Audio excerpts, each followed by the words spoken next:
네. 바로 여쭤볼게요. 미국 증시가 뭐 월초에 약간 올라가는 듯 하더니 다시 어젯밤도 그렇고 뭐 여러 가지 얘기들이 나옵니다. 고용지표 얘기도 나오고 인플레이션 얘기도 나오고 어떻습니까? 지금 현재 분위기는. 네, 10월 초에 급락을 좀 했다가 그 음. 월 초에 이 연방정부 빚상환 문제가 좀 해결이 되면서 반등을 했었는데 그 후로 좀 지금 계속 시들시들한 상황이에요. 사실 10월이 좀 증시에 겁나는 소문도 여러 가지 돌고 좀 혼란스러울 때라는 얘기를 많이 하는데 정말 올해도 그냥 안 지나가는 것 같습니다. 지금 나오는 경제 지표들을 보면 오늘 뭐 교수님이랑 퍼펙트 스톰 우려 얘기도 하신다고 하던데 네. 좀 긍정적인 사인만으로 해석될 수 있는 경제 지표는 별로 없고 네. 한 방향으로 해석하기 좀 어려운 지표들. 그러니까 분위기가 좀 안개 속이에요. 그러니까 지금 오늘 미국은 뭐 연방 공휴일이었어요, 사실. 그래서 채권 시장은 쉬었지만 이제 주식 시장은 열렸는데 뭐 3대 지수 오늘 모두 뭐 1% 안쪽이긴 하지만 다 하락으로 마감을 했고요. 근데 최근 지표들을 보면 이제 대표적으로 좀 연준이 경기 회복 수준을 가늠하고 돈 푸는 규모를 조정하려고 할 때 제일 중요하게 보는 지표 중에 하나인 고용. 이게 네. 주말 사이에 9월 상황이 나왔습니다. 근데 일단 제목만 봤을 때는 "헉, 이게 뭐야?" 막 이런 수준이었어요, 거의. 왜냐면 신규 취업자 숫자가 19만 명 좀 넘게 늘어난 걸로 나왔는데 대체적인 시장 예상보다 너무 적었습니다. 예상했던 거의 3분의 1 수준이었어요. 그런데 세부 항목을 보면 이제 헷갈리기 시작하는 거예요. 긍정적인 것도 있어요. 일단 전체 취업자 숫자가 작은 거는 공공부문의 취업자가 줄어들어서 그렇지 좀 핵심인 민간 일자리는 꽤 증가했다. 네. 이거는 시장이 좀 안심을 하는 쪽의 신호였습니다. 그런데 임금이 오르는 속도가 여전히 빠릅니다. 8월보다도 더 빨라졌어요. 근데 사람들이 돈을 많이 받는다. 월급이 오른다는 거는 좋은 면만 있을 것 같지만 이것도 너무 급격한 변화는 독이 될 수 있잖아요. 그러니까 임금이 너무 급격히 오르면 곧 사람들이 돈을 더 받게 된 거 이상으로 물가가 오르기 쉬운데 네. 최근에 임금 상승세가 그 정도였다는 우려가 있는 상황에서 이게 9월에도 그대로 이어진 겁니다. 이게 제가 선배가 저번에 얘기하는 게 기억이 난데 그때는 이제 고용 지표가 좋지 않은 이유가 구직난이 아니라 구인난 때문이다라고 말씀하셨거든요. 지금 상황은 어떤지 자세히 설명 좀 해주세요. 네, 구인난임에도 불구하고 일자리가 늘어나지 않는다. 그게 참 문제다라고 이제 정확히는 그렇게 좀 말씀드렸었는데 네. 근데 사실 지금도 별로 크게 많이 달라지지 않았어요. 근데 이렇게 임금이 잘 오르고 구인 분위기가 달아오른 걸 생각하면 제가 조금 전에 민간 일자리가 그래도 견조하게 느는 모습을 보였다고 말씀드렸지만 사람들이 취업 시장에 복귀하는 속도가 여전히 조금 찜찜하다 그런 시각도 꽤 있습니다. 이거는 제가 지난주에 라스베가스 갔다가 너무 눈에 띄어서 찍었는데요. 이런 종류의 간판은 원래 이게 좀 이 위에가 약간 살짝 잘렸는데 이게 호텔 간판 밑에 있어요. 네. 보통 이런 식의 간판은 이제 쇼나 카지노 같은 거 선전할 때 많이 쓰잖아요. 근데 여기다가 구인 광고를 정말 대문짝만하게 낸 거예요. 근데 하우스키핑이나 포터 같은 서비스직에 취업만 하면 일단 120만 원 취업 보너스부터 주고 시작할 테니까 제발 와달라. 그러니까 사람들이 일자리로 돌아오고는 있긴 한데 여전히 너무 모자란다는 거죠. 그리고 다른 사진도 또 하나 더 보시면서 얘기를 좀 더 계속 해보면요. 네. 여기는 소도시였는데요. 이것도 네. 제가 지난주에 찍은 거예요. 커피 전문점에서 하도 줄이 안 줄어들어서 무슨 일이 있나 했거든요, 정말. 근데 계산대까지 도달해서 보니까 요새 안 그래도 불만을 표시한 사람이 너무 많았나 봐요. 서비스가 예. 느리다고. 안내문이 있기를 인내심에 미리 감사를 드린다. 직원이 모자라고 신입이 많아서 그렇다. 오늘 우리 직원들이 출근한 거를 우리가 감사하게 해달라. 이런 내용이에요. 그러니까 손님 여러분이 불평을 하시면 직원들이 또 그만둘 수도 있으니까 불만 금지 이렇게 써놓은 거예요. 근데 이런 분위기가 정말 지배적이에요. 여기만 그런 게 아니라. 근데 이유로는 참 여러 가지를 얘기하는데요. 이제 9월부터는 개학을 했는데도 아직 원격 수업을 하는 데가 많아서 나이들을 돌봐야 하는 근로자들이 일터로 복귀하기가 어렵다. 이런 얘기도 있고요. 이제 정부가 주는 특별 코로나 실업급여는 중단됐지만 그동안 워낙 풀린 돈이 많기 때문에 그런 것도 영향이 없지 않을 거고 이제 그런 영향이 있는 상태에서 그래서 아직은 허리띠를 졸라매면 버틸 여력이 있다 보니까 기왕 일을 못하고 있었던 거 더 좋은 자리를 구하자 이런 분위기도 있습니다.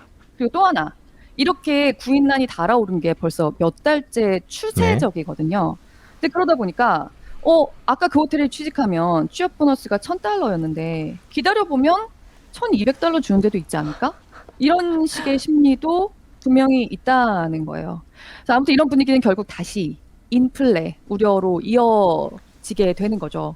그러니까 이게 정말 일시적일 수 있는 걸까? 언제까지일까? 좀 어느 정도의 상황 수준으로 계속 이어지게 될까? 이런 걱정으로 결국 다 모이는 모습을 보입니다. 그 얘기를 조금 더 여쭤볼게요. 이제 일시적이라는 게 도대체 연준에서 말하는 일시적이라는 시기가 언제까지인지 잘 모르겠는데 계속 일시적이에요. 뭐 내년까지도 계속될 거다라는 얘기도 있고 얼마 전에 여기 오건영 부부장님 나오셔갖고는 이제 그 시기를 놓고 여러 가지 네. 해석이 다르다라고 얘기하는데 뭐 방금 임금도 오른다고 얘기를 했고 그럼 결국에는 인플레이션을 두려워할 수밖에 없는 상황이 계속되지 않을까라는 그런 걱정이 앞섭니다. 미국 분위기는 어떤가요? 네. 파월 의장이 9월 말에 약간 말하는 톤이 조금 달라졌죠. 일시적 인플레 표현만 하다가 내년까지는 인플레라고 얘기를 했습니다. 그러니까 물론 내년 초에는 인플레가 일부 이제 안정될 거라고 하면서 그렇게 얘기하긴 했지만 어쨌든 표현이 조금 달라진 거예요. 그러니까 인플레가 구조적으로 고착될 수준까지는 아니라고 연준은 여전히 말하고 있지만 내년까지는 이어진다는 얘기잖아요. 일시적보다는 조금 긴 느낌이죠.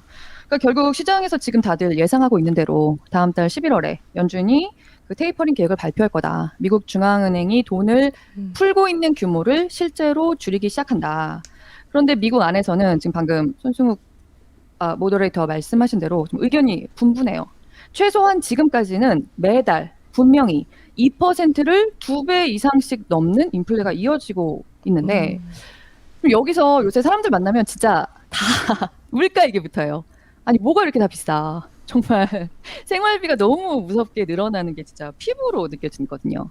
그러면서 많이들 한 얘기가 뉴스에서는 관리들은 이제야 인플레 얘기를 좀 진지하게 하기 시작하는데 사실 올해 내내 심상치 않았어. 사실 이런 얘기를 되게 많이 하는데요. 이게 단지 비싸질 뿐만 아니라 공급에 차질이 있다는 거를 생활에서 피부로 계속 느끼거든요. 사진 하나만 더 제가 찍은 사진 하나만 좀 더 보여드리면요. 이것도 제가 며칠 전에 슈퍼에 갔다가 참 촬영. 지금의 미국을 상징적으로 보여준다는 느낌이 들어서 정말 찍었는데요. 코로나 이전에 뉴욕 시내에 할인마트도 아닌 그냥 슈퍼의 매대가 이렇게 텅텅 그냥 듬성듬성 보기 흉하게 비어있다? 저 정말 전에도 뉴욕 여러 번 왔었지만 이런 모습을 본 적이 없거든요. 네. 근데 요새 어딜 가나 이렇습니다. 근데 뉴욕에서 두부 인기 많은데요. 이렇게 무슨 이렇게 냉장고 같은 데 가면 두부 한 사람이 5팩 이상 사지 마세요. 막 이런 거 이제 보는 게 되게 익숙해요. 네, 뭐 개수를 제한하고 이런 게 되게 익숙해요. 그러니까 물론 미국이 물자가 부족해서 못 살겠다 뭐 이런 정도는 아니지만 제가 어떻게 생각한 물건이 있고 그거를 찾으러 가면 딱 없을 때가 많아요. 그리고 이 가게나 저 가게나 점원들이 한 얘기가 똑같아요. 안 들어와. 물류가 어렵대. 내가 물어봐 줄 수는 있어. 그러면서 또 웃으면서 한마디 덧붙여요. 사람들이 그렇게 사가. 그 얘기를 해요. 그러니까 굉장히 시중에 돈은 많이 풀려 있다는 건데 자기들도 물건이 들어와서 계속 팔면 돈을 많이 버니까 좋겠지만 공급이 잘 되고 있지 않다는 거예요. 그러니까 지금 뭐 아시아에서 들어오는 물건들 같은 경우에 그 물류 기간은 뭐 2배로 늘고 비용은 4배로 늘었다 이런 뉴스들 뭐 한국에서도 나오고 있는 것 같던데 정말 생활 속에서 이런 사람이 공급이 뭐 물류가 여러 가지 꼬인 문제들이 있어서 내가 원하는 물건을 내가 제때에 좀 가질 수가 없다. 돈이 있어도 약간 이런 것들까지 좀 피부로 느껴지고 있는 상황이기는 합니다. 네. 네. 마지막 질문을 드려보겠습니다.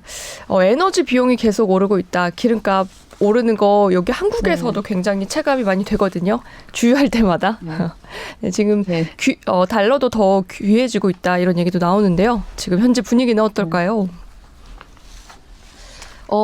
미국에서도 사실 기름값 많이 오르기는 했는데 그래도 지금 뭐 유럽에서의 그런 에너지 난이나 중국에서의 전력 난이나 사실 미국은 거기에 비할 바는 아니고 미국의 기관들 같은 경우는 에너지 비용이 어느 정도 오른다 하더라도 미국은 좀 감수할 수 있다 구조적으로 사실 이런 얘기까지 좀 하고 있는 상황이에요. 근데 좀 제가 요새 미국 경제를 보면서 제일 많이 드는 생각은 아니 미국은 그렇다 치고 그러면 다른 나라들은 어떻게 하라는 거지? 정말 그런 생각이 많이 들긴 하거든요. 네. 그러니까 지금 이 에너지 비용 문제에 대해서도 굉장히 의견이 엇갈리는데 좀 일시적이라고 하는 곳들에서는 뭐 푸틴이 천연가스 풀기로 한 것처럼 결국은 이 정도의 가격이 계속 유지되면 결국 유가는 떨어뜨릴 그러니까 이 정도 가격이 유지되면 공급자들이 결국 공급을 늘릴 수밖에 없을 것이다 라고 얘기를 하는데 또 한편으로는 이거는 뭐 구조적인 문제도 있잖아요. 에너지 문제 굉장히 손중 선배가 잘 아시는 걸로 알고 있는데 지금 이게 청정에너지로 가고 있는 이 과도기에서 석유 뭐 공급을 석유 개발을 줄이려고 막 하다가 지금 가격이 이 정도라고 해서 늘려라고 하는데 석유 시추는 오늘 했다가 내일 뭐 덮었다가 모레 다시 열 수 있는 그런 종류의 것이 아니죠. 어차피 이 가격이 좀 떨어지고 나면 다시 개발을 제한받을 텐데 누가 지금 시원하게 공급을 하려고 하겠느냐. 결국은 에너지 가격도 생각보다 계절적 문제 이상으로 길어질 것이다. 사실 이런 우려도 나오고 있긴 합니다. 근데 제가 아까 좀 말씀드린 것처럼 미국은 그래도 구조적으로 이런 에너지난이 덮쳐도 지금 유럽이나 이런 데서 겪고 있는 것보다는 조금 버틸 수 있는 그런 구조적인 여력이 되잖아요. 그런데 다른 나라들에서는 정말 심각한 문제가 되죠. 그러니까 결국 2018년, 19년처럼 미국만 나홀로 좀 내년에 경제 약간 회복되는 그런 모습이 나타나는 건 아닐까? 사실 이런 우려들이 조금씩 공감이 되다 보니까 요새 환율이 그렇게 출렁이고 달러가 그렇게 많이 풀렸는데도 달러가 다시 비싸지고 이런 모습까지 나오는 게 아닌가. 사실 좀 그런 모습들이 좀 나타나는 것 같습니다. 네. 네. 뉴욕의 권혜리 기자 얘기 들어보세요. 아, 권 기자, 달러가 비싸지면서 생활이 어려워지진 않았나요? 제가 그 좀 환율이 낮았을 때 꽤 바꿔놓긴 했는데 아, 다행이네요. 요새 네. 너무 물가가 비싸지다 보니까 네. 지금 계획했던 거 이상으로 돈을 쓰게 돼가지고요. 지금 요새 네. 약간 간을 조리고 있습니다. 네. 네, 그렇군요. 네, 그럼 뉴욕 소식 나중에 또 다시 듣도록 하겠습니다. 오늘 여기까지 하겠습니다. 고맙습니다. 고맙습니다.